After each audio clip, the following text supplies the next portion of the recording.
So, what things make you not work anymore?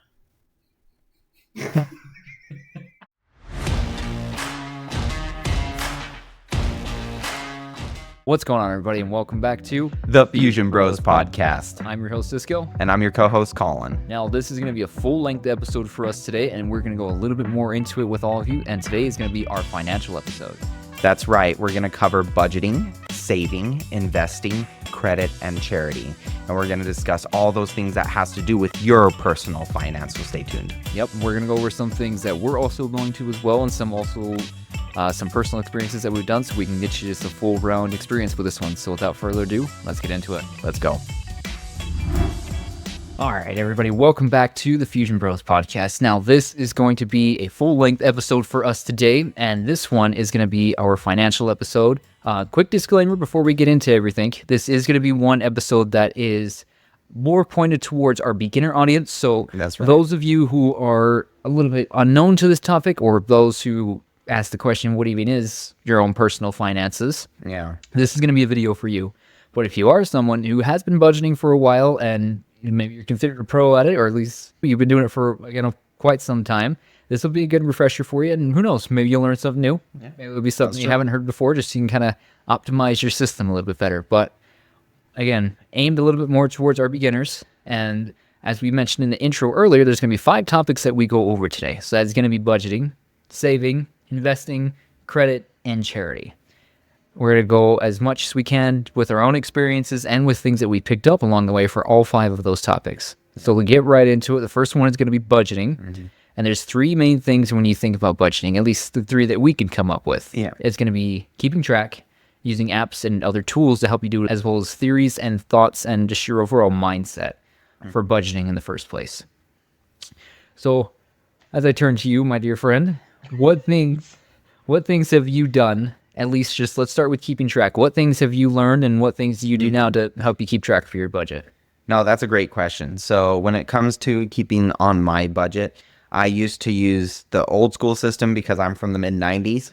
So I used this thing called a calculator. Ooh. And I know that this is a lot old school. It's been replaced by 3.0 calculator. Either one works, but I used to use this. And simply put, I would use this to find out my budget of how much am I getting per paycheck or per month. And I would kind of average it out to see how much I would get. And then I would list of all my expenses, starting with the necessities, housing, car, phone, food, clothing, stuff like that. And then I would list all my wants after that. But that's kind of where I would start my budget, and I would make sure that all those basic things were covered first before I'd start going into the wants. Right. And that's the other half of it too. It's not just the necessities that you need. I mean, again, those things are what you need just to survive. Again, house, food, clothes, cars, etc. But we also don't work all day just so we can pay the basic necessities. I mean, at least Exactly. I don't know about everybody else out there, but I know at least I don't. I know you don't. Yeah. We all want those things to also go with our hard-earned money as well. Yeah. Comic-Con. Anyway. We'll talk about that in a minute. We'll come back to Comic-Con. Sorry, I have bad cough. No, yes, yeah, you do. But again, we can't just go out and just say, let's say, we go to the store and we say, hey, new PlayStation's out. Can I afford it? Probably not, but I want it anyways. Yeah. As much as we want to do that, again, wants, but we can't do that. Yeah. That's why we definitely have to keep track of that as well. We have to know what's coming in, what's going out, and set ourselves a limit.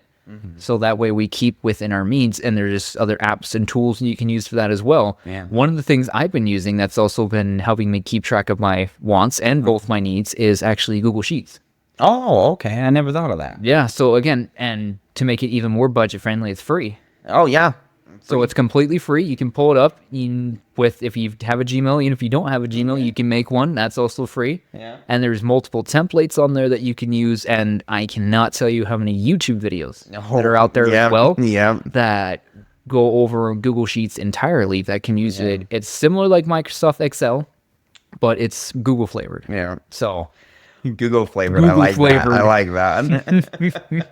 So it's just a spreadsheet that you can apply algorithms to and equations and things that can actually help calculate it and break it down into percentages and overall percentages to see what you're spending, where you're spending it, and overall why you're spending it. So that way you can kind of rein yourself in, see where maybe you can come back a little bit as well, and see what you can improve on. There's also a theory that I like as well, because that's the other thing. Okay, yeah, theories. That's the other thing that comes into budgeting, because your mindset is almost everything with anything It does that you start do. with mindset. Yep. So the mindset that I've been trying to do from one of the people that I aspire to and that I really look up to and listen to a lot of his talks is a man named Jim Rohn. Oh, I love Jim Rohn. Jim Rohn. I Jim love Rohn his quotes and loves his videos. Jim Rohn is I a love good watching guy. those. Yep, he's an awesome guy. So for you younger folk out there, if you haven't heard of him, give him a follow. Look him up. He actually has some really good stuff because he's been through a lot. And one of the theories and mindsets that he has for personal finance, because he's a motivational speaker, but he also covers a lot of things just outside of most motivational speaking. And when he goes over personal finance, there is a mindset that he has that's called his 70-30 rule, or his 70-10-10-10 rule. Oh, what's that? So that is where he takes your overall money that you're making and you split it into 70% for your needs. So you live off of the 70% that you earn. Okay. And then you take the other 30% and you split it into 10%. And then each one of those 10% go into different things. And they're actually going to be some of the other things that we talk about on this episode as well. I like that. That's good. So That's pretty genius. I like that. It is pretty good. And it is a little bit hard to get yourself into that mindset, especially after you've been at it for so long. But one of the other 10% that he goes into, at least the first one he says, is about savings. Yeah. And that is something that you also need to do as well. But it's also kind of hard to start as well. I mean, we both struggle with that as well. And as I ask you, what are your thoughts on savings, man? Actually, before I go into savings, there was one thing that I wanted to cover on budgeting, which was the envelope system. It's something that I use for my own daughter. Okay. You have 3 different envelopes. One is for your spending, one is for your savings, and one is for your charitable givings, which we'll talk about later. Right. But it's a simple, easy way to teach your kids of how to handle money. And I really liked that. And yeah, it jumps right into savings. So when talking about savings, I've been, bumping around on the internet and doing my little research. And as regarded, it says to save at least 3 to 6 months worth of expenses. And what that means is 3 to 6 months of essential things, not the new iPhone, not that new TV, not that new car. So not 3 to 6 months worth of wants. Yeah, exactly. No turbos. No matter how much my wife doesn't want to let me. And yet, anyway, and yet, I'm not sad. and yet your lack of a garage. Yeah, lack of my garage. Yes, as you're crying in your carport.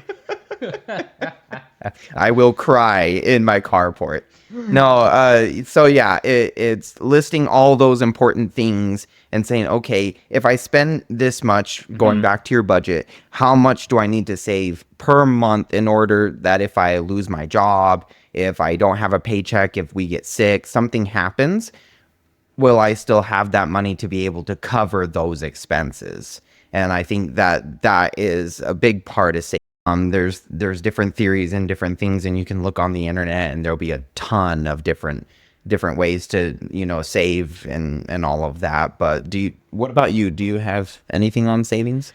So not much. That's actually pretty good. I will say for the percentage, it is hard for some people, like I was saying earlier, and it is hard to think of that 3 to 6 months expanse to start saving that and just putting it away and not doing anything with it. But it is something that does last and does help in the long run.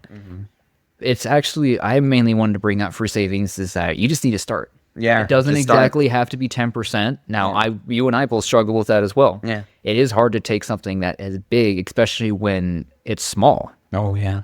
But that's where it really counts. It's easier to do it when you start when the amount is small. So you don't even have to save 10%. Yeah. That's a pretty big chunk for something that's small. You can just start even with 5% or even 1%. It is still something 1%. that 1%, as my co-host here brings out his visual aid, Visual aid. That's jar. A jar of pennies and quarters. 1%. 1%. Less than 1%. Yeah.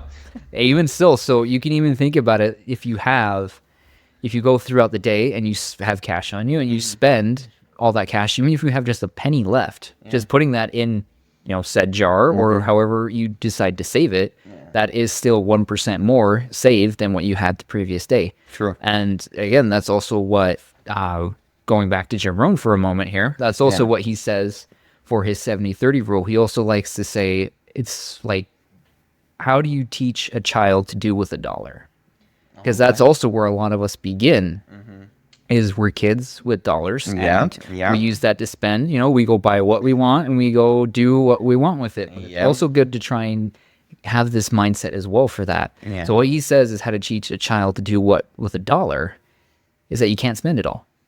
Because if you spend it all in one place, you don't have anything else to do for anything else. Exactly.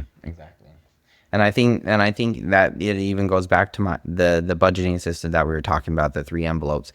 Starting young is a really important thing, but a quote that I heard, I don't remember who it's from. If anybody thinks of the quote, please put it in the comment section. Let us know. But what the quote said was, when was the best time to start? 20 years ago. When's the next best time to start? Right now. And you're never too old or too young or in any situation to not start. And I think that's the biggest thing when it comes to saving, investing, and later on when we cover it, charity, just start.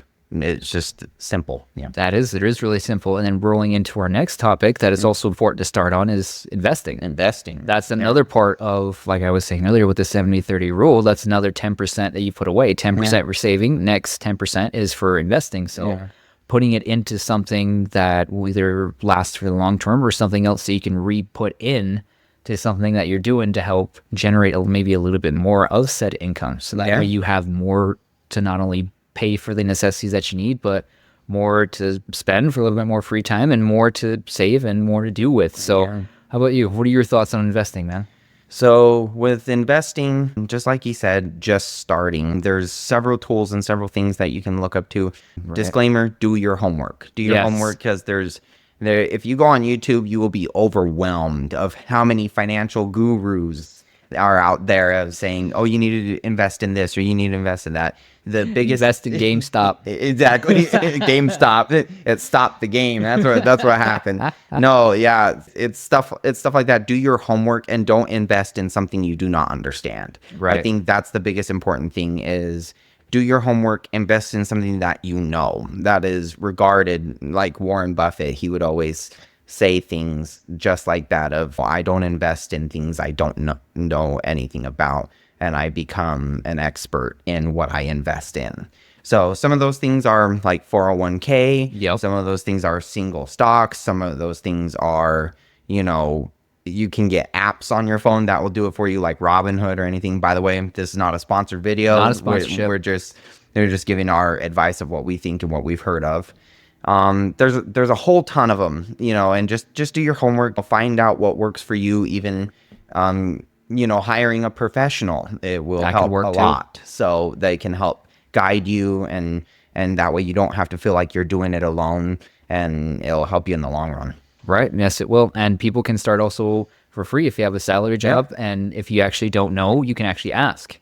I'd ask your supervisor or ask whatever company you are currently employed at and see, what's their 401k plan? What's something that you can do just to start?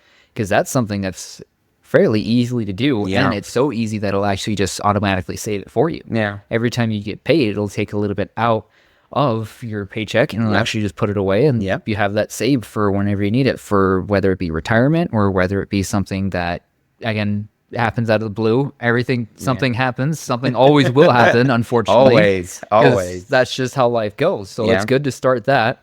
And another thing that's also good to start, this one actually is a little bit outside of the 70-30 rule, but it's something I did want to cover a little bit as well. It's also credit. Yes, we needed to cover that. Because there is something, because people, I know you and I both have heard people of using credit as their emergency fund. Oh, yes. I've heard about that a lot too, where a lot of people will, if an emergency happens, that they'll use their credit card. And, life happens, things happen unexpectedly. You can't always, especially since all of us at one point struggle. We get it. We understand. Life happens. And that's actually why we covered the savings in the first place. If you use your credit card for stuff like that, try to limit as much as you can using your credit Yes. card for expensive things. It's important to build your credit. It's going to help for later on things that my co-host is going to explain. But, using it as an emergency fund is probably not the best idea. If you need to, oh well, you need to. Life happens, go for it. But try to limit, and maybe, like my co-host suggested before this video, sometimes like take some of your savings to pay for that portion of the credit card, and then the other half pay for the credit card. That way you don't have so much to pay in interest and everything like that. But teach your kids also about, if you have kids, about the importance of credit cards, of how it can get out of hand really fast. Because we love those new shoes. We love out to eat. We love those $5 purchases. Turbos, not a $5 purchase. Turbos, Comic-Con tickets that Comic-Con tickets, there you go. I thought, just to embrace the nerd in me for a minute, that I thought they seemed like a good idea at the time, man. Hey, it was a great costume and a great time. Yes, it was. Yes, it was. At least for me, it was. Yeah, it was great. And again, that's going back on that, and going back on savings. When you have expenses like that, you can also try and split it, so that way you don't have to cover that much as well. Yeah. But it's also good if you do have a credit card, or if you're looking to get one, it's also good to make sure that once you buy something, make sure you pay it off. If it's a low amount that you just put on there, make sure you pay it off, and make sure you take it down. Maybe it's always good to have like a small balance on there, because that way it does stay in there, and it does show, there's something that's building for your credit. Yeah. But it's also with the interest. Yeah. That's where a lot of it piles up. So you need to make sure that you can do what you can to pay it. And I will admit, I'm definitely not the best with that. Not only... I don't think any of us are. I don't think any of us are, because there's always those impulse decisions that, we can't help it. We're human. That's what happens. So we do have those impulse buys that we do, but we also need to keep a little bit more of a lid on that if we can. Yeah. And I had a little bit of credit card debt that I was dealing with, but after just finally sitting down and looking at, again, budgeting, seeing where my stuff was going, seeing how much I was able to save, and also see how much I was able to possibly invest in some other stuff, just seeing where everything was and just kind of laying it out on the table, I was able to make just a plan of action so I could start to, slowly get myself out of that. Yeah. And so if you do have have a really big pile of debt that's unfortunately there from a credit card, the other thing we'd like to say is just stay out of the store. That's possible. Unfortunately, don't do the window shopping. No window shopping. Our willpower is just not strong enough. Okay, I've tried it before. It doesn't work. Okay, we came out with something out of the store that we should not have bought. But credit is important. It actually helps you get things that are important. For example, a house. For example, transportation if you need it. Don't go crazy. Don't go buy the brand new sports car or something. Nope, but don't do that. Be reasonable, like me with a Honda Accord. Even if you cry in your carport, it's still responsible. It's so do it. So do it. But yeah, it helps build those things so later on you can be pre-approved or approved for bigger purchases that you will need later on. So definitely build that credit. Yeah. So, and speaking of building in credit, there's also your credit score. Oh, yeah. Credit score is very important, because that will also be affected by said whatever credit card debt or other line for the credit or anything else that you have. Yeah. And so there's also tools and apps to do that as well. What are those? Yeah. So not only just to help track it like Google Sheets, but there's also, I believe it's Credit Karma. Credit Karma. Credit Karma is something that is completely free for anybody to use as well. So again, makes it budget friendly as well. Right. So it's completely free to use, and it can pull your credit, and it can give you your credit score. And that is the score that will determine whether you are able to, say, put a down payment on a house, get a loan for a car, or even just a small loan if you need something to help cover other things that you are needing.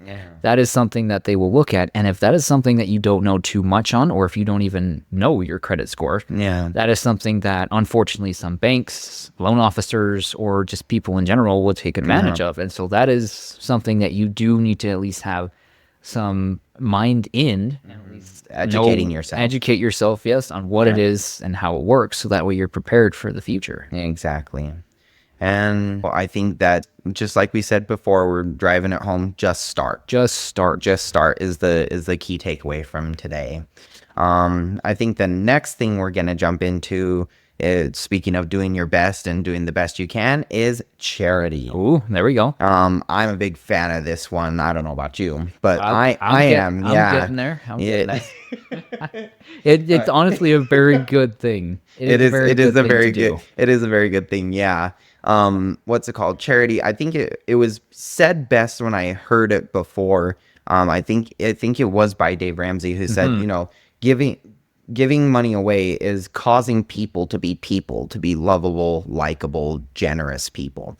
And at one point or another, we get our wants, we get our needs, all of this stuff. But sometimes it's nice to take a breath from that and get outside of our selfish desires and help somebody in need, help somebody out. We all need help at the end of the day. We all need to help each other. And it's a great way to get outside yourself and try to see the world in a more full view. It is, because it's also good because you're putting, not to get too philosophical or too ancient. Oh, darn it. Not to get too ancient philosophy here, but it's putting positive and good energy back out. Exactly. It's taking what you've received and actually putting it back out. And to actually quote also Jim Rohn again, he says that giving is always better than receiving. Oh, I love that. I love that a lot. Giving is always better than receiving, and giving actually starts the return process, because even if it's just something small, as I said earlier with the 70-30 rule, this last 10% will be for charity, but you don't even have to have it be 10%. Like you said with saving or investing, it doesn't have to be 10%. It's just that you're giving something to help others so they can be helped, because everybody needs help. Yeah. Everybody has hard times. Everybody struggles. Everybody every now and does. Yeah. So it's good that you're putting that back out into the world so you can get some good return as well. And, give into something that you actually believe in. It's a lot better to get behind it when you actually believe in it, whether you're religious and you give that, or if you're not religious and you choose to give it to a charity. Do your homework. Give money to something that you're actually passionate about. My own mom, when she was teaching me about this when I was younger, she would go to people randomly on the street and she would hand out money.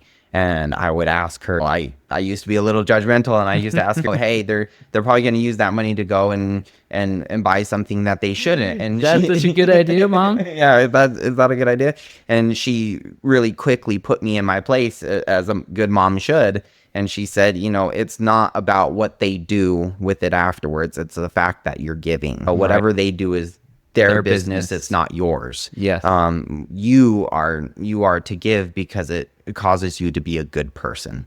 And that lesson stuck with me, and I still do that today. It makes me feel good. It makes me feel like I'm contributing to society. I'm helping out the less fortunate, because at one point my family and I were less fortunate, and we were very grateful for those who were willing to help us out. And so I think that is a great way to give back to your community, is just give something. Buy food for somebody on the street.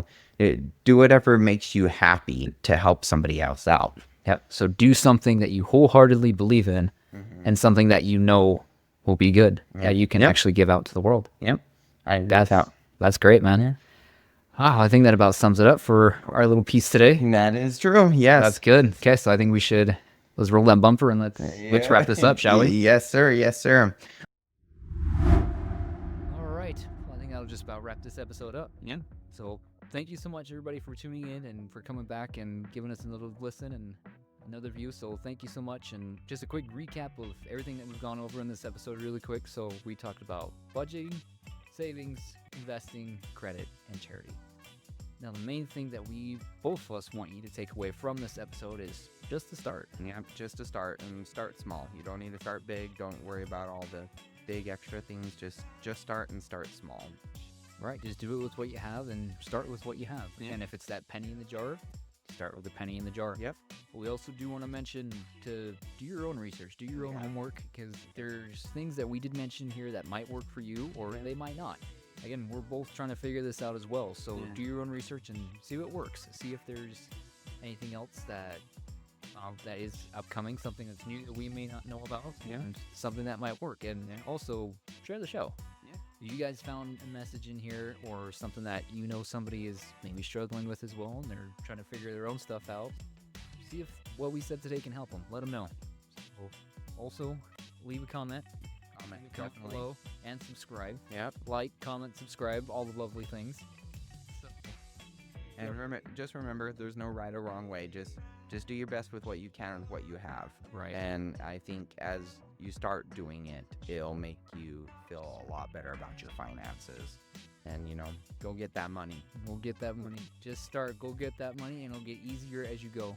That's true. So thank you so much, everybody. Again, thank you much for tuning in, and we'll see you guys next time. See you. Thanks for watching. If you like that one, hit subscribe. If you like, see you in the next one.